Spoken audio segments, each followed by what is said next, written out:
Hey everyone, Fearcrawler here. As you can tell from the title of this video, the subject matter is quite dark and gruesome. I will refrain from showing any graphic images in the video, but due to the topic of it, I am advising listener discretion. I will state that I am not a Satanist and do not condone any actions done by satanic cults. That said, if this subject matter is something that disturbs you, please click off of the video.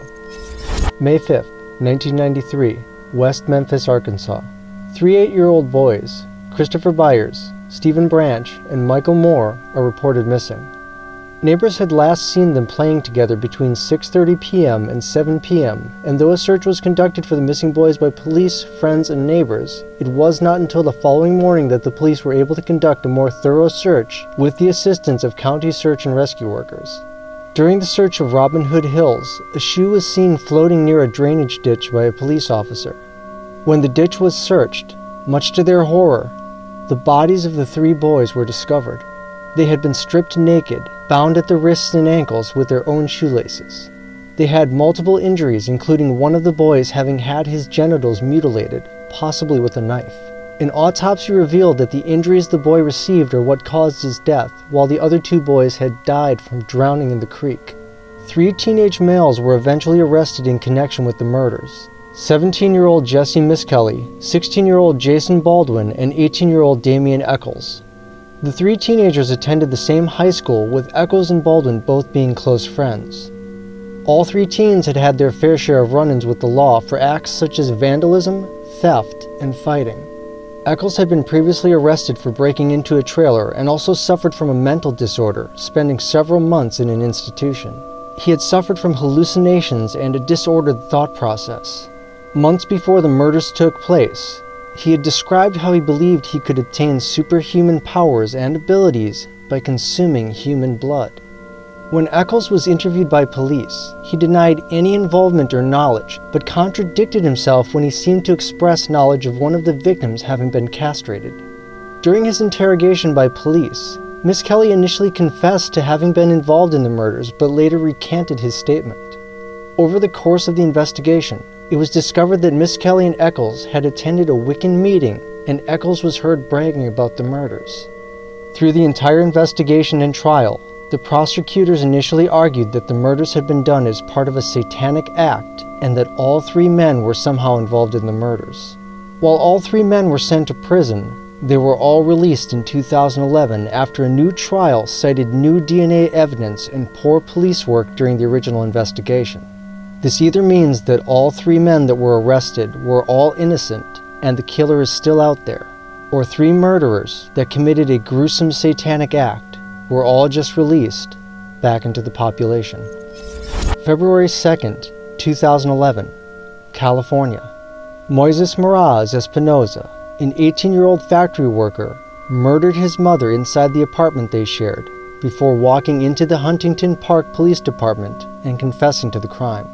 The date of the murder is significant as it is recognized in satanic circles as Candlemas, a day to initiate new members in large masses and perform human or animal sacrifices.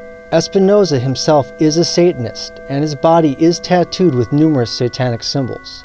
While these facts could have been argued as only coincidental, any doubt of their connection was erased when the police went to the Maywood apartment to investigate the murder and were subjected to a crime scene so gruesome and so horrific that the judge that presided over the sentencing called it the most disgusting case he had seen in his entire career.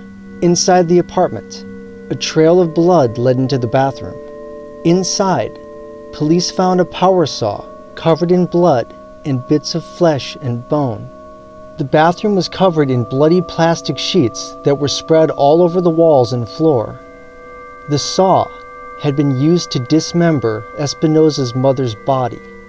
And if this wasn't already a gruesome enough sight, when police opened a freezer inside the apartment, they pulled out plastic bags stuffed with his mother's skin and muscle. They also found her skull inside a backpack. There were upside-down crosses carved into the bones, and the teeth in the eyes had been pulled out. Inside the apartment, a copy of the Satanic Bible was also found in Espinoza's room. The day of the murder, Espinoza told his cousin that he had stabbed his mother before skinning her body and dismembering it, and asked for help to conceal the crime. She refused and told him that he should turn himself in to the police. During the trial, the defense argued that Espinosa lacked the knowledge and ability to skin a body, and that he had only participated in dismembering it, while 2 others were actually responsible for the murder. They also argued that he was distraught over the recent death of his girlfriend, and that it had played a factor in the crime. Espinosa also had no prior convictions, and described his relationship with his mother as typical for a teenager. However, prosecutors argued that the act of the murder, the date it took place on, and the satanic connection all pointed to the crime being done out of devotion for his following of Satanism, all done out of pure evil. March 2016, Chihuahua, Mexico. A body wrapped in plastic bags was discovered by police on a city street. The body was that of 24-year-old Edwin Juarez Palma, a restaurant worker from Mexico. His body showed signs of trauma as well as lacerations.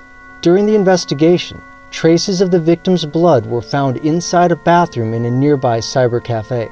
The owner of the cafe, 25-year-old Omar Sanchez, as well as 18-year-old Iveth Lopez and 18-year-old Gustavo Durantes, were brought in for questioning after a protected witness came forward and described how Palma had been murdered. Palma was known to have an obsession with vampires and supernatural creatures. On the night of his murder, he was made to believe that he would be taking part in a ritual to become a member of a satanic cult. Instead of being initiated, he was taken into the bathroom of the cyber cafe, where he was bound, beaten, and then repeatedly slashed with a broken bottle in an attempt to murder and then resurrect him as a vampire. The body was then wrapped in trash bags and dumped into the street while the killers tried to use bleach to clean up the blood and destroy any physical evidence of the crime. The 18-year-old female, Iveth Lopez, was found to have a Facebook page under a fake name. On that page, she had posted several satanic images and photos including an altered image of the Last Supper, where the 12 disciples are covered in blood while Christ's body lay on the table beneath a satanic figure. She also posted a relationship status that read, "In a relationship with Satan." As for the deceased Palma, his friends and family members described him as a good and honest person and that his obsession with vampires was just a hobby. Whatever the reason for Palma being there that night that he was murdered, it does not alter the overwhelming evidence that he had been murdered in the name of Satan.